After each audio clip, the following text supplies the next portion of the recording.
Hi friends, thank you so much for clicking on this video. My name is Rachel. Today I'll be going over our January 2023 budget with you guys. I can't believe it's 2023 already. Like, where did time go? If you're new here, we're a family of two. We both work full time. I work from home while my husband goes out to work.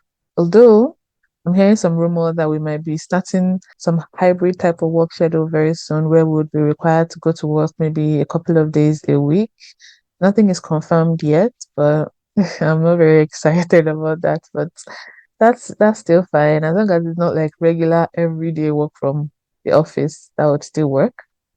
So just before I get started, I just want to say thank you, as usual, to everyone that liked, commented, and subscribed to my channel, particularly to everyone you see on the screen here. These people put a comment on my last video. I just want to say thank you, thank you, thank you so much. When I get to 250 subscribers, I'm going to do a giveaway. Currently, I have about 192 subscribers. I'm not sure, but thereabouts, and I'm really excited. I honestly cannot believe 192 people subscribe to my channel. I am so grateful. So when I get to 250, I'm going to do a giveaway. And then when I get to 500, when I get to 750 and 1000 and so on, I'll do giveaways for all of that. So you want to be subscribed to my channel and stay tuned for that. In my last video, I talked about our annual budget for 2023 as well as our goals. If you haven't watched that video, please watch it after this video. I'll put it in the cards at the top and also in the description box. So let's just get started with January 2022 budget here. So for income one, we're expecting $4,000, and income two, we're expecting 4,500.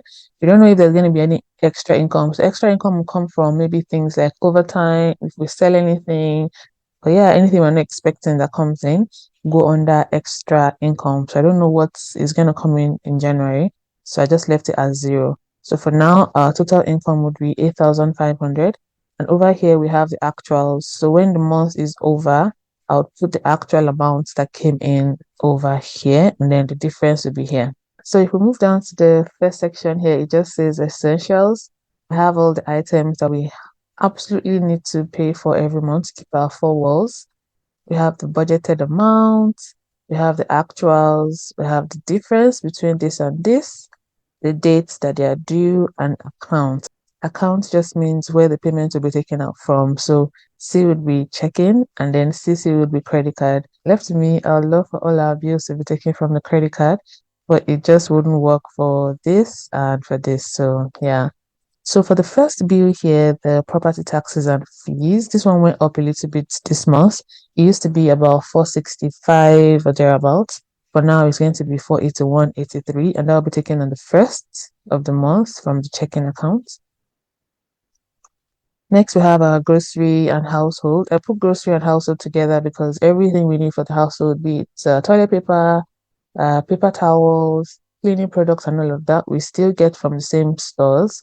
So I just put everything together, and we hope to spend $500 or less on all of that. We'll take that on the first of the month from the credit card. Next is utilities. That should be $300. Like usually we would have gotten a mail from the utility company to say how much exactly our bill would be for January. But for some reason, I haven't received that. Maybe I need to check my spam mail.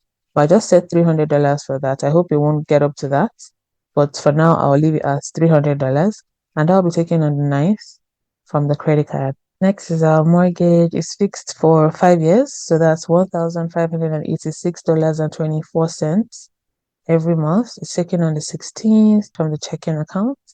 Next is insurance. So this insurance is for two cars as well as the house, and we pay $564.02. I really should call this insurance company one of these days to have like a proper, like a new negotiation, because we haven't claimed anything in years. I feel like we deserve some discount. So I'm going to call them up and see what happens there. But for now, I'll leave it as normal. That'll be taken on the 20th from the credit card. Next is our phone bill. It used to be 180, but now is 110. We paid off our phones recently. We financed two phones about 2 years ago, more than 2 years ago now, and they are now paid off. So it dropped. So now we are paying $110, and this covers like data, calls, text messages, and all of that. So that's taken on the 21st of every month from the credit card. Next is our internet. We only have internet. We don't have cable or anything. So that's why this amount is low. And that's $64.28 on the 25th from the credit card. And lastly, $500 for gas. I really hope we don't go up to this. Last month was good. We didn't spend up to this on gas. So I hope January would be even better. So we're just keeping aside $500 because that's the budget. We hope it will come less than that in January. And that'll be taken on the 30th. Usually we buy gas throughout the month. My husband buys gas every Monday and I buy gas every other Monday. So I just put 30th there because that's like the end of the month or closer to the end of the month. So yeah, and that's taken from the credit card. So if you add up all of these, it comes to $4,106.37. So this is the amount we need every month to keep our four walls, our absolutely essential bills, 4,106. And if you take that from how much we're expecting to bring in January, we have a leftover amount of $4,393.63. So we carry that down to the next section here, which would be our savings and debts. Currently, we only have one debt, which is our line of credit, and we hope to send in $2,000 to that every month, like I mentioned in our financial goals video. So $2,000 every month to that. Nothing on our credit card now, and I hope it stays that way. We really do not want to add any debt to what we have currently in 2023. We just want to pay this off and move on with our lives. So this is zero. And then for the sinking funds, that's everything we're putting away for savings in different categories. We're putting away 1,500. Line of credit is taken out on the 12th. Credit card is not taken out on any day. Amen. And line of credit is from our checking account. Sinking funds will be on the 20th. It could be earlier than that because I hope to film my first cash stopping video very soon, guys. Stay tuned for that. And that should be earlier than the 20th. But this 20th is the last day that we are taking it out. So it surely would be earlier than that. So if you add the debt and the savings together, that'll be 3,500. Take it out from this one, which is the leftover from the previous section. We have a leftover amount of $893.63. So we move that down to our others category. And these others categories are really things that are important to us, but not like essential. So the first thing here is eating out. I just added this recently. We didn't used to have this, but usually maybe sometime before the end of the month, we would want pizza or chicken and chips or something like that. So we added this to be proactive just in case we need it. Then we'll have it there, and that'll be taken on the first from the credit card. And this first doesn't mean it would get spent on the first, but we could start to spend the money on the first. So that's why I put it there as first. Next is family tax. So $300 for family tax. And this is just for our parents and our siblings or anybody that needs something from us financially in our close inner circle or from our family members. We set aside $300 for them every month. And that's taken on the 30th from our check-in. So next is the pop-up fund. I got this idea to add the pop-up fund to our budget starting this month from the winning wallet. I'll put the channel in the description box below. She had like a bridge binder and she just said that it was for things that they didn't budget every month. If they need to buy like something from Amazon or something that just wasn't budgeted, she could take from that. And I have heard it a couple of times from different other channels like Liz and Les. She also has like a pop-up fund or something like that. I'll put all these channels in the description box. They're really amazing channels to follow. So guys, please go check them out. So for us, I'm just going to name as pop-up fund. So this is for anything that we didn't budget. To be honest with you guys, this is just the amount that was left over because we're zero-based budgeters and we always like to assign a job for every dollar. So after we were done with the budget, there was this amount left and we just decided to put it in this fund just in case something pops up during the month and we didn't budget for, we can take it from this fund here. So that will be on the 30th from the checking accounts.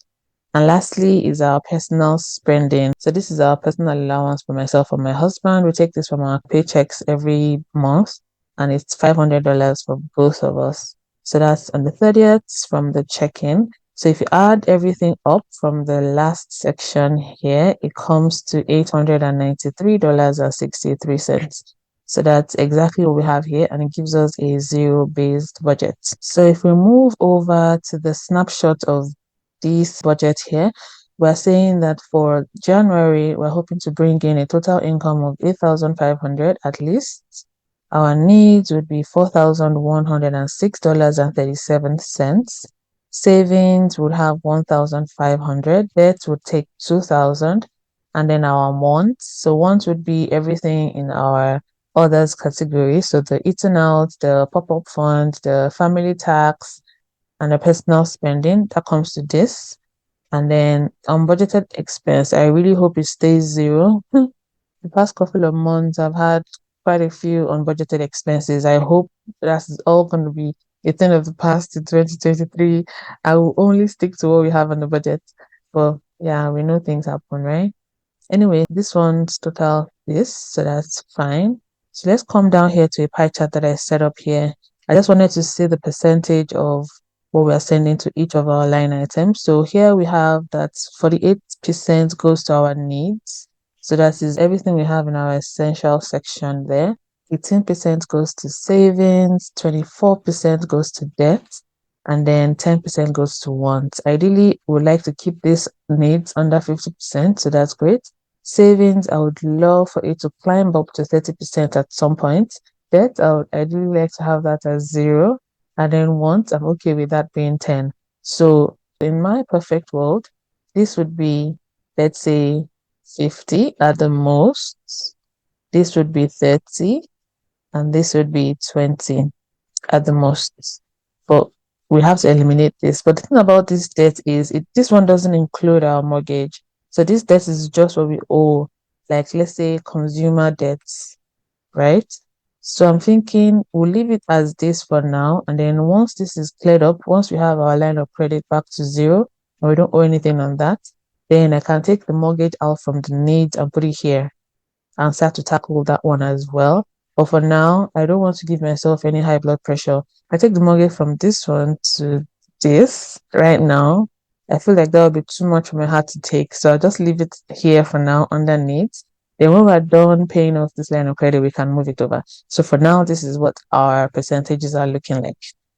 So yeah, guys, that's it. Thank you so much for watching. If you like this video, I'll put on the screen some other videos that you can enjoy, particularly our financial goals for 2023 and our budgets for 2023 for the whole year. So yeah, that's it. Thank you so much for watching, guys. I'm really grateful. Help me get to 250 subscribers. Please hit that subscribe button. I promise you it is free. You're not going to get charged for it. So thank you for watching and have a great day. God bless.